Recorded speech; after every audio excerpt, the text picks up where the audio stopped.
ورحمۃ اللہ وبرکاتہ۔ آج کی اس مجلس کے میزبان عالی مرتبت جناب ہادی نواز صاحب، اللہ تعالیٰ ان کے خاندان پہ رحمتوں اور کرم نوازیوں کی بارش نازل فرمائے، اور آپ لوگ جو تشریف لائے آپ سب کو برکات سے، رحمات سے اور کرم نوازیوں سے فرمائے۔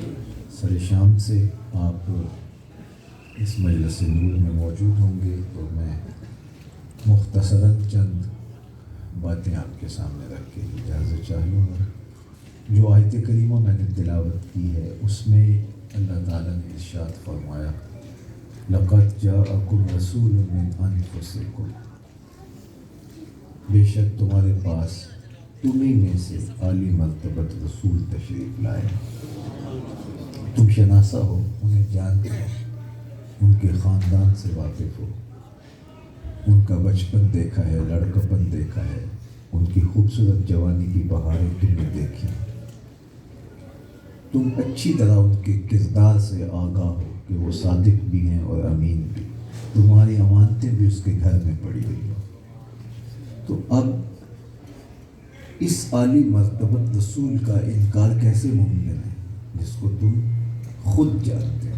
حضور نے جب اعلان نبوت کیا تو سب کو کوہ صفا پہ بلایا اور کہا کہ اے لوگوں، اگر تمہیں میں کہوں کہ پہاڑ کی دوسری جانب ایک قافلہ آ رہا ہے جو تمہیں تاخت و تاج کر کے رکھ دے، تمہیں کچل ڈالے گا، تو میری اس بات کو مان لو گے؟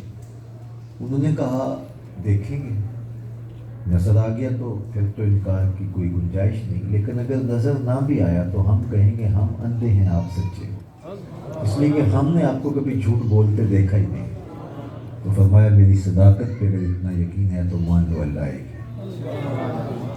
تو ابو لہب نے تب یہ کہا تھا، ہنالک سائر الیوم لہذا جمعتنا تبا لک، تو اللہ نے اس کے جواب میں نازل فرمائی وہ سورۃ تبت یدا ابی لہب وتب، ظالم تیرے دونوں ٹوٹ جائیں۔ تو حضور کا تشریف لانا انعام خداوندی بھی ہے، اور انہی میں سے رسول کو مبعوث کرنا یہ ایک ایسی بات تھی کہ جس کا وہ انکار کر نہیں سکتے تھے۔ اچھا، بعض علماء نے ایک قرأت شاذہ ہے، وہ یہ ہے کہ من انفسکم کی بجائے من انفسکم پڑھا ہے، تو پھر اس کا مطلب یہ ہوا کہ تمہارے میں سے نفیس ترین ذات رسول بن کے آئے۔ سبحان اللہ۔ تو انفس نفیس ترین ذات، اور حضور کی نفاست کا عالم یہ ہے، لا یجلس الذباب علی جسد، حضور کے جسم پہ ساری زندگی مکھی نہیں بیٹھی۔ مکھی وہاں بیٹھتی ہے جہاں غلاظت ہو، جہاں گندگی ہو۔ حضور کی پاکیزگی، حضور کی صفائی، حضور کی طبع کی لطافت، حضور کی نورانیت اور حضور کی شان کا عالم یہ ہے کہ ساری زندگی حضور کے بدن نور پہ مکھی نہیں بیٹھی۔ انسان کے ساتھ جڑی ہوئی بہت ساری چیزیں ہیں، نفیس سے نفیس آدمی کی ذات کے ساتھ جڑی ہوئی چیزیں ہیں جو قابل کراہت ہوتی ہیں۔ کوئی شخص بھی ہو، اس کا لعاب اگر کہیں لگ جائے تو طبیعتوں میں کراہت پیدا ہوتی ہے، یہ ایک طبی بات ہے، لیکن حضور کا لعاب شفا کا باعث بنتا ہے۔ سبحان اللہ۔ اگر حضرت جابر کی ہڈیاں میں پڑتا ہے تو برکت ہوتی ہے، اگر کھاری کنویں میں گرتا ہے تو وہ میٹھا ہو جاتا ہے، اور حضرت علی المرتضیٰ کی آنکھوں میں لگتا ہے تو نور اتر آتا ہے۔ مجھے یاد ہے اچھی طرح ایک زمانے میں کسی مجلس میں میں نے حضور کے لعاب اور حضور کے دیگر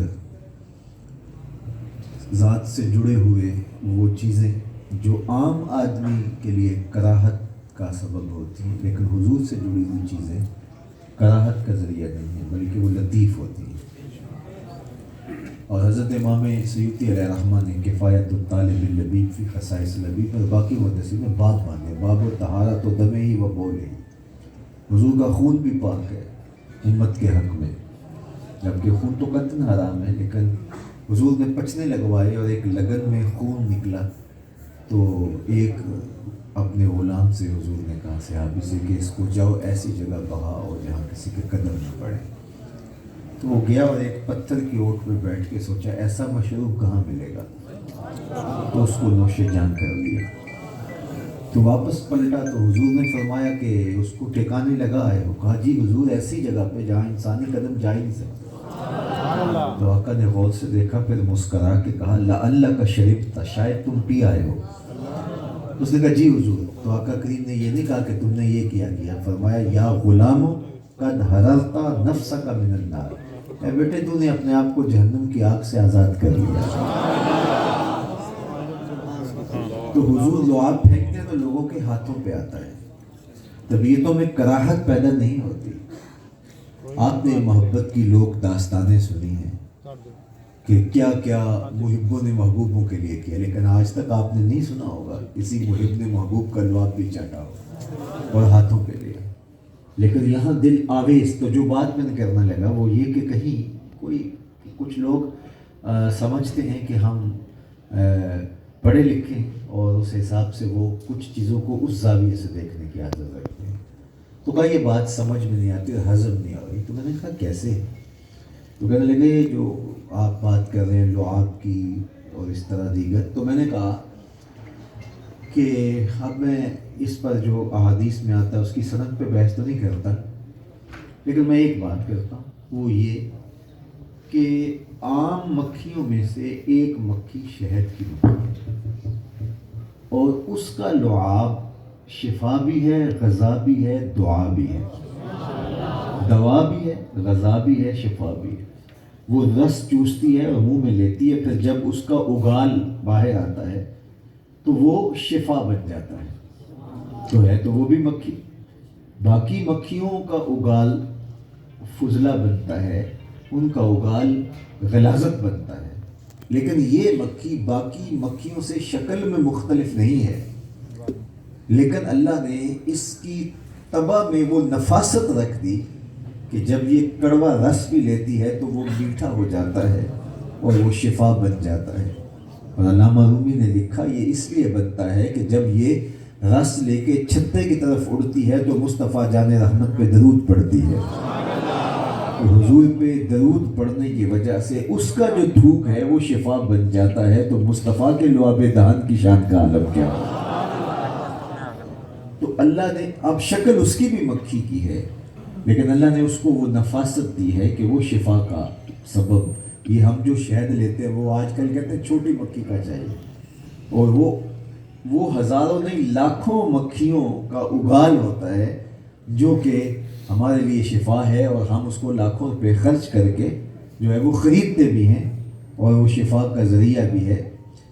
تو اللہ نے اپنے محبوب میں اتنی نفاست رکھی ہے کہ حضور کا لعاب نور، حضور کا لعاب دہن جو ہے وہ بھی نور علی نور ہے۔ اللہ اکبر۔ تو کہا من انفسکم، تم میں سے نفیس ترین طبیعت کے مالک ہیں یہ ذات رسالت امام صلی اللہ علیہ وسلم۔ عزیز علیہ ما عنتم، تمہارا مشقت میں پڑنا نبی پر گرا گزرتا ہے، جب تمہیں تکلیف ہوتی ہے تم اذیت میں ہوتے ہو تو یہ نبی بے چین ہو جاتے ہیں۔ امت کے ساتھ نبی کا تعلق اتنا مضبوط ہے کہ امت کی بے تابی نبی علیہ السلام کے دل کی بے چینی کا سبب بن جاتی ہے۔ اقبال نے تو شاعر کے بارے میں کہا تھا نا، دل نہیں شاعر کا ہے کیفیتوں کی رستخیز، کیا خبر درون سینہ کیا رکھتا ہوں میں، سچ اگر پوچھے تو افلاس تخیل ہے وفا، دل میں ہر لہجہ ایک نیا محشر بپا رکھتا ہوں میں، در غم دیگر بسوزو دیگر آرا ہم بسوز، گفتمت روشن حدیثے گر توانی دار ہوش، کہہ گئے ہیں شاعری جزویز دس پیغمبری، ہاں سنا دے پڑھ کے ان کو پیغام سروش۔ اور آگے دوسرے مقام پہ جا کے کہا کہ مبتلائے درد ہو کوئی عذب روتی ہے آنکھ، یہ شاعر کی مثال دی، مبتلائے درد ہو کوئی عذب روتی ہے آنکھ، کس قدر ہم درد سارے جسم کی ہوتی ہے آنکھ، جسم کے کسی حصے کو تکلیف ہو آنکھ بے تاب ہو جاتی ہے۔ تو یار جب آنکھ پورے جسم میں وہ حیثیت رکھتی ہے کہ جسم کے سارے درد کو محسوس کرتی ہے، اور شاعر قوم کے درد کو محسوس کرتا ہے، تو نبی کی شان یہ ہے عزیز علیہ ما عنتم، امت کا مشقت میں پڑنا نبی پر گراں گزرتا ہے، نبی علیہ السلام بے چین ہو جاتے ہیں۔ اللہ اکبر، میں لو تدخل شوکۃ فی رجل احدکم لوجدت علمها، اے امتی تیرے پاؤں میں کانٹا بھی چبھے تو اس کی کسک مجھے ہوتی ہے، اس کی تکلیف مجھے ہوتی ہے۔ کون ہے جو اتنا پیار کرے، کون ہے جو اتنی محبت کرے؟ حضور علیہ السلام تشریف فرما تھے، مسلم کتاب الحدود میں یہ روایت موجود ہے۔ تو ایک صاحب آئے، نام ان کا تھا مائز ابن مالک اسلمی، بنو اسلم سے تھے۔ تو انہوں نے کہا طہرنی یا رسول اللہ صلی اللہ علیہ وسلم، حضور مجھے پاک کر دیجیے۔ فرمایا جاؤ اللہ سے معافی مانگو، کریم ہے تمہیں معاف کر دے گا، اللہ کے حضور جا کے رجوع کرو، توبہ کرو۔ گئے، توبہ کی، لیکن اندر بے چینی اضطراب اتنا تھا، پھر پلٹ آئے، پھر کہا طہرنی یا رسول اللہ صلی اللہ علیہ وسلم، حضور مجھے پاک کر دیجیے۔ فرمایا جاؤ جا کے توبہ کرو، اللہ معاف کر دے گا۔ گئے، پھر پلٹ کے آ گئے، تیسری مرتبہ حضور نے پھر کہا جاؤ، گئے لیکن پھر پلٹ کے آ گئے۔ جب چوتھی مرتبہ واپس آئے تو فرمایا فیما اطہرک، کون سا جرم کر بیٹھے ہو، کس گناہ سے تمہیں پاک کروں؟ قال من الزنا، عرض کی میں بدکاری کر بیٹھا ہوں، میں بھی شادی شدہ، سزا بھی بڑی کڑی ہے جانتا ہوں، لیکن میں چاہ رہا ہوں کہ دنیا پہ فارغ ہو جاؤں، آخرت کی سزا میں گوارا نہیں کرتا۔ تو آقا کریم نے فرمایا کہ اس کا توازن نکلے تو ٹھیک ہے۔ صحابہ نے کہا نہیں حضور صحیح الحواس ہے، اور پھر اسے کہا کہ تجھے کوئی غلط فہمی ہوئی ہوگی، لعلک قبلت، تو نے بوسہ لیا ہوگا۔ اس نے کہا حضور نہیں، میں جو کیفیت ہے وہ بیان کر رہا ہوں۔ پھر حضور نے فرمایا کہ یہ نشے کے عالم میں تو نہیں کہہ رہا، شراب کی غالباً ابھی حرمت نہیں آئی تھی۔ تو ایک صاحب اٹھے، منہ سونگا، کہا نہیں حضور ایسی بات کی، اور وہ بار بار اقرار کیے۔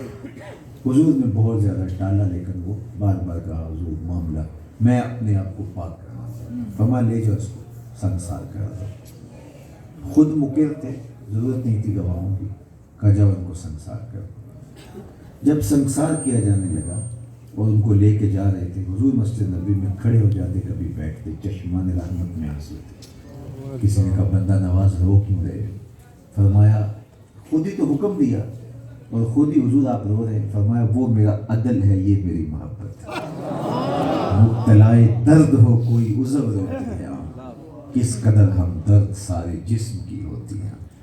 اچھا، جب صحابہ لے گئے نا تو ظاہر ہے وہ جذبے سے گئے تھے کہ میں اپنے آپ کو پاک کرنا ہے، لیکن جب پہلا پتھر کسی نے مارا تو ظاہر ہے زندگی تو بڑی عزیز ہوتی ہے، تو انہوں نے دوڑ لگا دی۔ تو پھر انہوں نے پکڑ کر کے ان کو وہاں گاڑا اور پھر سنسار کیا کہ تجھے کتنی مرتبہ حضور علیہ السلام نے ٹالا، لیکن تم بار بار کہہ رہے تھے، تو اب کیوں بھاگتے ہو؟ تو وہاں ان کو سنسار کر دیا۔ جب حضور علیہ السلام کو پتہ چلا تو آقا کریم نے فرمایا اگر وہ بھاگ گیا تھا تو بھاگ دینے جانا چاہیے تھا، تم کیوں پیچھا کیا؟ اور پھر حضور نے کہا کہ حزال وہ شخص تھا جس نے اسے کہا کہ تو حضور کے پاس جا اور جا کے اپنی ساری کہانی سنا۔ تو حضور نے فرمایا حزال، اللہ نے اس پہ پردہ ڈالا تھا، تو بھی پردہ ڈال دیتا، ضرور ایسا کرنا تھا تو اس کو میرے پاس لے کے آنا تھا۔ پھر حضور اس کے جنازے کے ساتھ چلے تو کسی کی زبان سے نکلا لو مائز نے بدکاری کی تھی، بس یہ بات سننے کی دیر تھی، حضور کے چہرے پہ جلال آ گیا۔ میں خبردار کسی نے میرے مائز پہ بات کی، اگر اس نے گناہ کیا تھا تو میں نے پتھر نہیں مروا دیے، خبردار کسی نے میرے مائز پہ بات کی، اس نے ایسی سچی توبہ کی ہے اگر روئے زمین کے تمام مسلمانوں میں بانٹ دی جائے لکفاہم، سب کی مغفرت ہو جائے، کہ اپنے آپ کو خود انہوں نے پیش کیا ہے۔ اور ایک روایت میں فرمایا کہ وہ جنت کی نہروں میں غوطے کھا رہا ہے۔ اللہ اکبر۔ اب ذرا غور کیجئے کہ حضور علیہ السلام کس قدر چاہ رہے تھے کہ یہ بچ نکلے۔ تو میں بہت خوش ہوں آج کہ ایک راستہ نکل گیا اور ملک بڑے خون خرابے سے بچ گیا۔ راستہ نکالنا چاہیے۔ یہ جو مرنے مارنے پہ آ جاتے ہیں، یہ حضور کے مزاج کو سمجھیں۔ حضور کے دل کو کتنا دکھ ہوتا ہوگا جب حضور علیہ السلام کی امت کٹتی ہے، پہلے شام میں کٹ رہی ہے، فلسطین میں کٹ رہی ہے، عراق میں، بغداد میں یتیم بھرے ہوئے، تو اللہ کو جزا دے جنہوں نے ان حالات کے اندر جو ہے وہ ایسا کردار ادا کیا کہ ملک خون خرابے سے بچ گیا. اور اللہ ہمیں توفیق دے کہ ہم ہر قدم سوچ کر کے اٹھائیں، چونکہ حضور کو بہت اذیت پہنچتی ہے جب ہم اس طرح کا عمل کرتے ہیں. خون جدھر سے بھی بہے، ادھر سے بہے یا ادھر سے بہے. وہ کیا کسی نے کہا تھا، دیکھ ہماری آنکھ مچولی، اپنے سینے اپنی گولی، بھول گئے ہم درس سے اخوت، آقا ہم سے بھول ہوئی. دیکھ ہماری آنکھ مچولی، اپنے سینے اپنی گولی، بھول گئے ہم درس سے اخوت، آقا ہم سے بھول ہوئی. تو حضور علیہ السلام کے نازک دل کی کیفیت کے امت کے لیے حضور کتنے حساس ہیں. عزیز علیہ ما عنتم، مشقت میں لوگوں کا پڑھنا، امت کا پڑھنا حضور پر گراں گزرتا ہے. پھر فرمایا بالمؤمنین رؤوف الرحیم، حریص علیکم، اور تمہارے لیے بہت زیادہ حریص ہے. ان کے آپ کا دل اطہر، حضور کا قلب انور امت کے لیے بہت حریص ہے. امت کی بخشش مغفرت کے لیے حضور علیہ السلام کس قدر بے چین ہیں کہ جب حضور نے قرآن مجید کی آیت پڑھی، حضرت ابراہیم نے جو اللہ کی بارگاہ میں کہا کہ مالک اگر تو ان کو معاف کر دے تو تیرے بندے ہیں، اور اگر تو ان کو سزا دینا چاہے تو تیری مرضی. فمن تابعنی فإنہ منی، جو میری اتباع کرے وہ تو میرا ہے. ومن عصانی فإنک غفور الرحیم، اور جو خطا کرے، گناہ گار ہو تو تو رحیم ہے، غفور ہے، تو اپنے کرم سے معاف کر دے. لیکن نیک میرے اور بدکار تیری رحمتوں کے حوالے. لیکن حضور نے فرمایا شفاعتی لأہل الکبائر من امتی، میں امت کے بڑے گناہ گاروں کی سفارش کروں، بڑے گناہ گاروں کی سفارش کروں. اللہ اکبر. حضور پر جب یہ آیت حضور نے تلاوت کی تو حضور رو پڑے.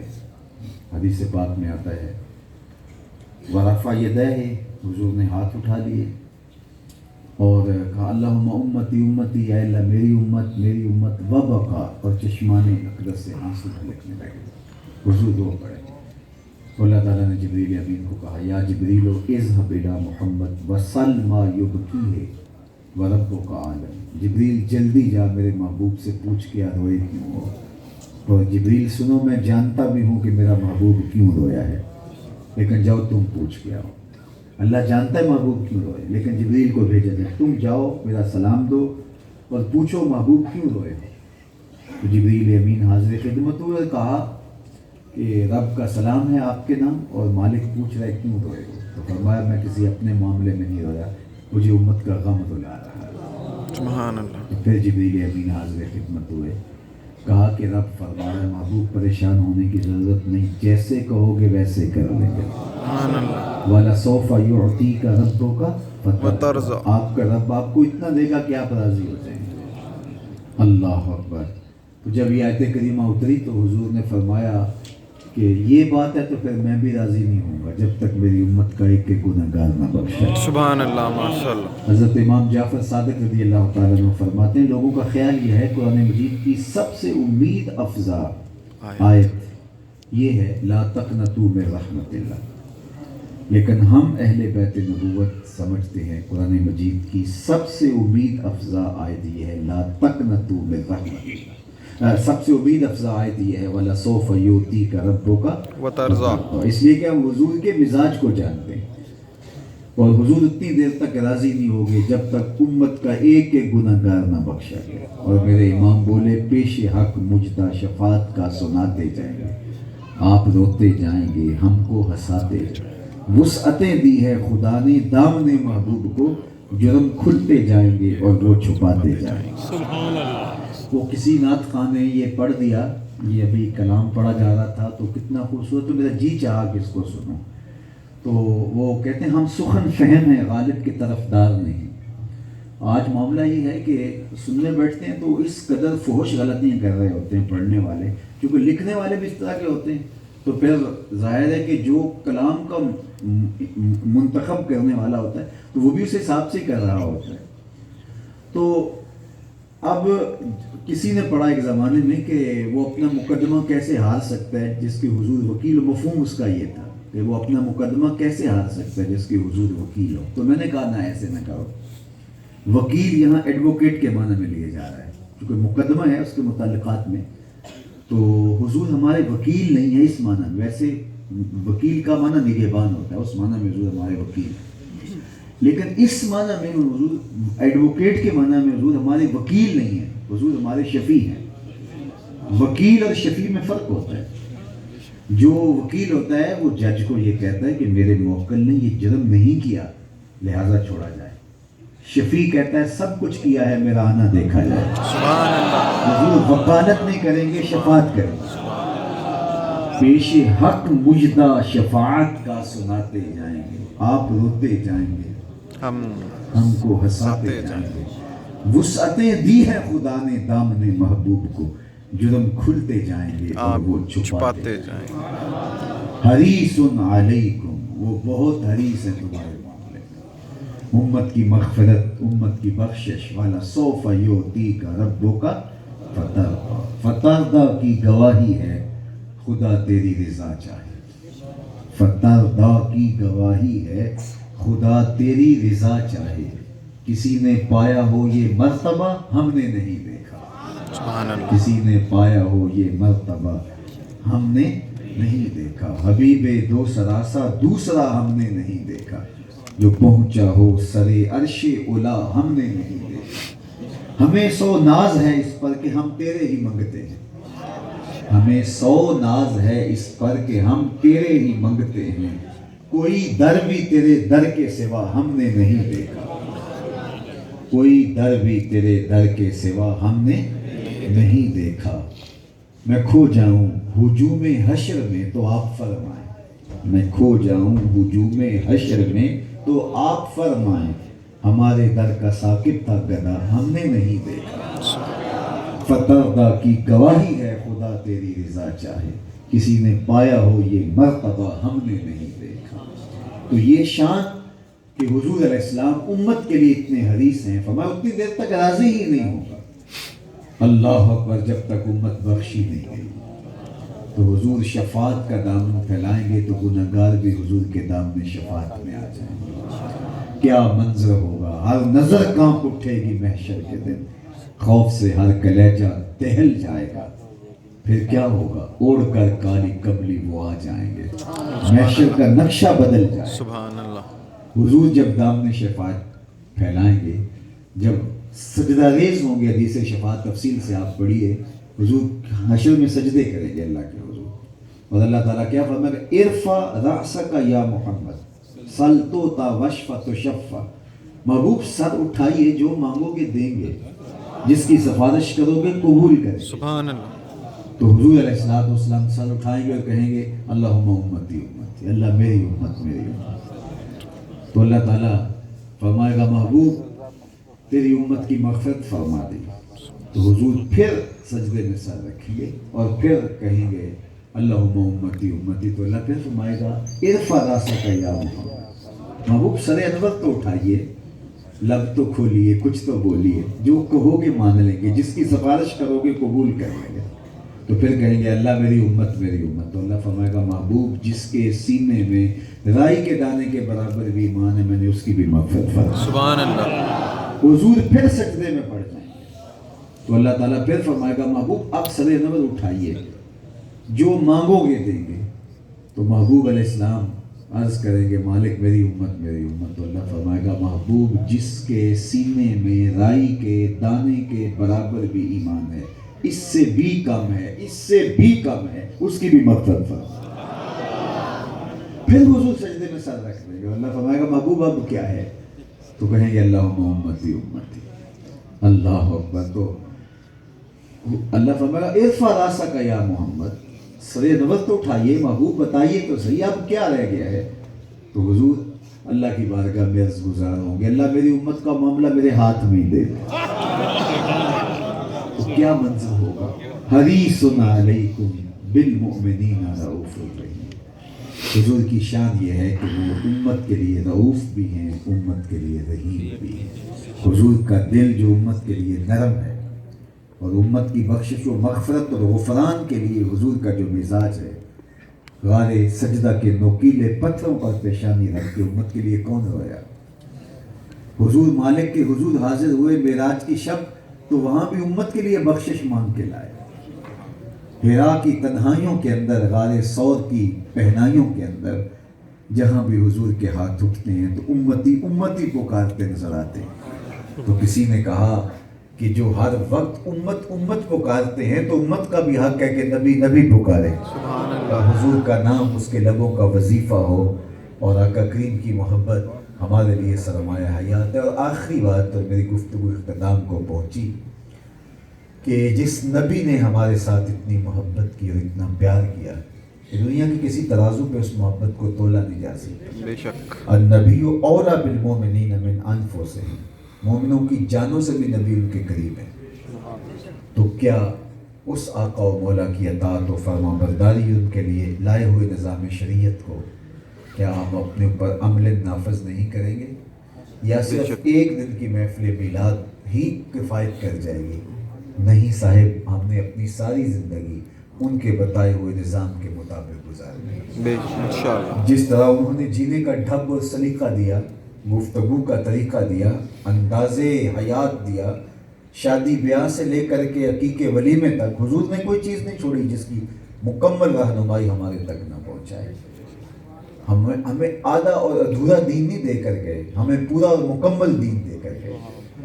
اور ہمیں لاوارث نہیں چھوڑ کے گئے، کہا میں تمہارے اندر دو بھاری چیزیں چھوڑ کے جا رہا ہوں. اور ان میں فرمایا ایک اللہ کی کتاب قرآن مجید اور ایک میرے اہل بیت نبوت.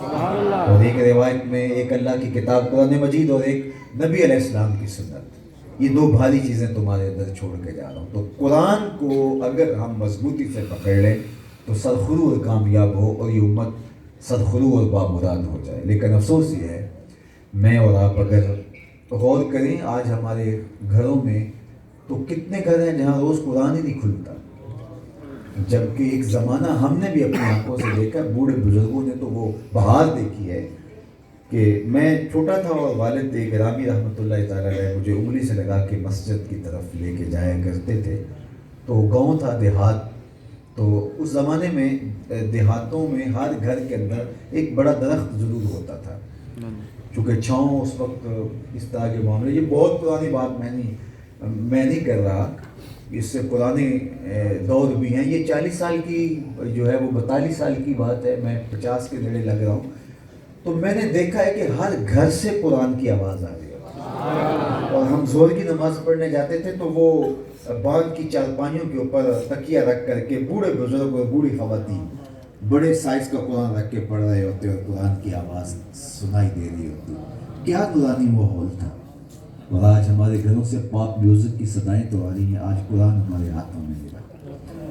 اقبال نے جب شکوے کی زبان کھولی تو اس نے بڑا سخت لہجہ اختیار کر لیا اور شکوے کا لہجہ بہت تلخ ہو گیا.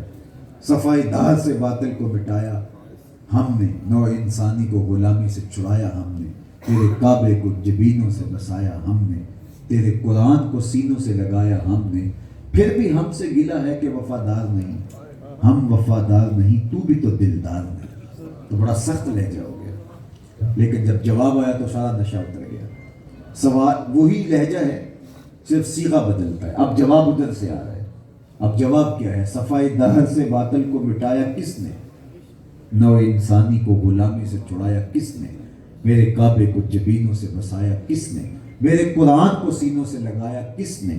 تھے تو آبا و تمہارے ہی مگر تم کیا ہو، ہاتھ پہ ہاتھ درے منتظر فردا ہو، ہر کوئی مست مئے ذوق تن آسانی ہے. تم مسلمان ہو یہ انداز مسلمانی ہے، حیدری فقر ہے نئے دولت عثمانی ہے. تم کو اسلاف سے کیا نسبت روحانی ہے، وہ معزز تھے زمانے میں مسلمان ہو کر تم خار ہوئے تارک قرآن. یہ امت عملاً تارک قرآن ہو چکی.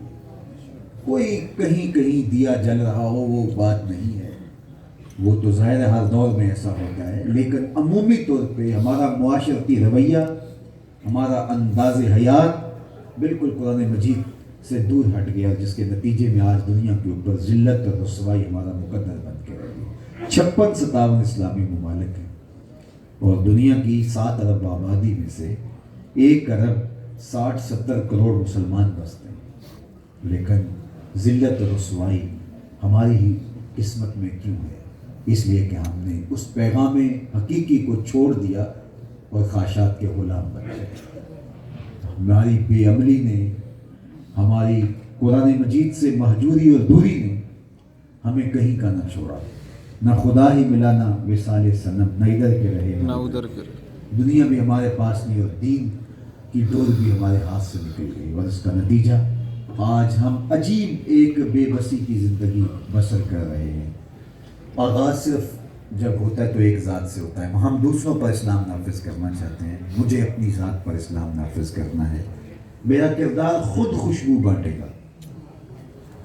میرے اور آپ کے آقا مولا کی 63 سالہ زندگی میں 40 سال صرف حضور نے اپنا کردار ہی پیش کیا، پھر بقیہ 23 سال کی زندگی میں حضور نے کردار بھی پیش کیا اور حضور کے اقوال کے ذریعے سے بھی دین دیا۔ تو آج ہمارے اقوال رہ گئے ہیں، کردار ہمارا سکڑ گیا ہے، تو آج دوبارہ پلٹنا ہے ہم نے کردار کی طرف۔ میں ایک بات اور کہوں کہ جب ہمارے کردار اچھے ہوں گے تو اوپر بھی اللہ کی رحمتوں کے سائے آ جائیں گے۔ حجاج بن یوسف کا نام آپ نے سنا، یہ بڑا ظالم حکمران گزرا ہے۔ حضرت حسن بصری نے کہا تھا اگر پچھلی امتوں کے لوگ سارے اپنے ظالم اکٹھے کر کے لے آئیں اور ایک پلڑے میں رکھ دیں، اور ایک پلڑے میں ہم حجاج بن یوسف کو رکھ دیں گے، یہ پلڑا پھر بھی بھاری ہوگا۔ 70,000 لوگ اس نے اپنے ہاتھ سے قتل کیے، 90,000 لوگ اس کے حکم سے کٹے، لیکن کسی جرأت مند شخص نے اس کے سامنے بول دیا کہ حجاج تو نے دور فاروقی دیکھا ہے، اگرچہ تو اس وقت بچہ تھا، تو نے وہ زمانہ دیکھا ہے، تو ان جیسا انداز حکمرانی اختیار کیوں نہیں کرتا؟ تو حجاج نے 2 لفظی جواب دیا تھا جو میرے اور آپ کے سمجھنے کے لیے اس دور میں بہت ضروری ہے۔ اس نے کہا تھا تبازلوا اتعمر لکم، اس نے کہا تم نے بھی تو ابو ذر غفاری کا دور دیکھا ہے، تم ابو ذر جیسی رعایا بن جو میں عمر جیسا حکمران بن۔ ہم کہتے ہیں اوپر رحمت کی چھتریاں تن جائیں، لیکن خود بدلنا نہیں چاہتے اپنے آپ کو۔ تمہیں اپنے آپ کو خود بدلنے کی مشق اب کرنی ہوگی، پھر اوپر اللہ کی رحمت کی چھاؤں آپ کے اوپر اور میرے اوپر آ جائے۔ قرآن مجید میں اللہ تعالیٰ نے ایک مقام پہ فرمایا کہ وہ اس بات پہ قادر ہے کہ تمہارے اوپر سے اور تمہارے نیچے سے عذاب نازل کرے، اوپر سے بھی عذاب نازل ہو، نیچے سے بھی عذاب، وہ اس پہ قادر ہے۔ اس پر مفسر نے لکھا کہ اوپر سے عذاب یہ ہے کہ آسمان سے پتھر برسے، اور نیچے سے عذاب یہ ہے کہ زلزلے آئیں، یا یہ ہے کہ اوپر کا عذاب یہ بے موسمی بارشیں ہوں، اور نیچے کا عذاب یہ ہے کہ زمین بھانج ہو جائے۔ لیکن حضرت عبداللہ ابن عباس رئیس المفسرین فرماتے ہیں اوپر کا عذاب یہ ہے کہ حکمران نااہل ہو، اور نیچے کا عذاب یہ ہے اولاد نافرمان ہو جائے، تمہارے ماتحت خائن ہو جائے، تو یہ اوپر اور نیچے کا عذاب ہے۔ تو اس لیے ہمیں ان عذابوں سے بچنے کے لیے اپنے آپ کو بدلنا ہوگا، اور پھر معاشرت تبدیل ہوگی۔ یہ مشق ہمیں کرنی پڑے گی، اور ہمارے کردار کی خوشبو سے، مہک سے ماحول میں عطر پھیلتا چلا جائے۔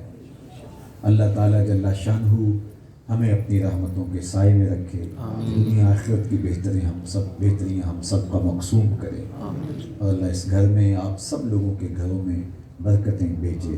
آپ کے واپس جانے سے پہلے اس کی برکتیں اللہ آپ کے گھروں میں۔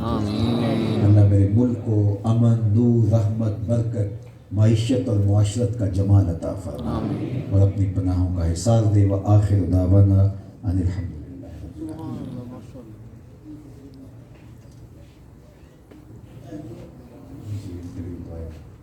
الحمدللہ رب العالمین والصلاة والسلام علی اشرف الانبیاء والمرسلین۔ اللہ اٹھے ہوئے ہاتھ کبھی بھی خالی نہ موڑے، پہلی رجوعیاں رحمتوں سے بھر، وقت کی بہاریں نصیب ہوں، مقدر کی خزائیں رخصت فرما۔ اللہ جتنے لوگ آئے ہیں سب کو خیر عطا کرے، اپنی پناہوں اور اپنی امان اور اپنی حفاظتوں کا حصار عطا کرے۔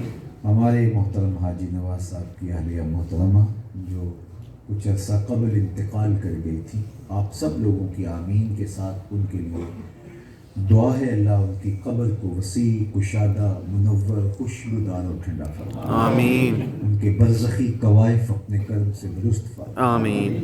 اللہ بتقاضۂ بشریت دنیا میں رہتے ہوئے اگر ان سے کوئی خطا سرزد ہو گئی، محبوب کریم کی زلف گراگیر کا صدقہ معاف فرما۔ اللہ ان کے اخروی درجے بلند فرما، آمین۔ ان کی قبر کو بقائے نور بنا، آمین اس خاندان کے دیگر فوت شدگان کی مغفرت فرما، آمین جتنے لوگ تشریف فرمائے اللہ ہم سب کے فوت شدگان کی مغفرت فرما، آمین ان کی قبروں کو منور فرما، آمین یہ اٹھے ہوئے ہاتھ خالی نہ موڑے جائیں، یہ آمین پھیلی ہوئی جھولیاں تیری رحمتوں سے بھر دی جائیں، آمین زندگی بھر کسی کا محتاج نہ کر، آمین ہمیشہ اپنی چوکھٹ کا فقیر رکھنا، آمین اللہ ہماری آنکھوں کو شرم و حیا کا نور عطا، آمین خیالوں کو پاکیزگی، سوچوں کو عفت نصیب فرما، آمین ہماری نسلوں کو حضور کا پیار دینا، آمین اللہ ہمیں اپنی خاص راہوں کا، اپنی کرم نوازیوں اور اپنی رحمتوں کا حصار عطا کر، آمین دنیا دین آخرت معاش اور معاشرت کی برکتیں عطا کر، آمین وصلی اللہ تعالی علی النبی الامین وعلی آلہ واصحابہ اجمعین برحمتہ اللہ۔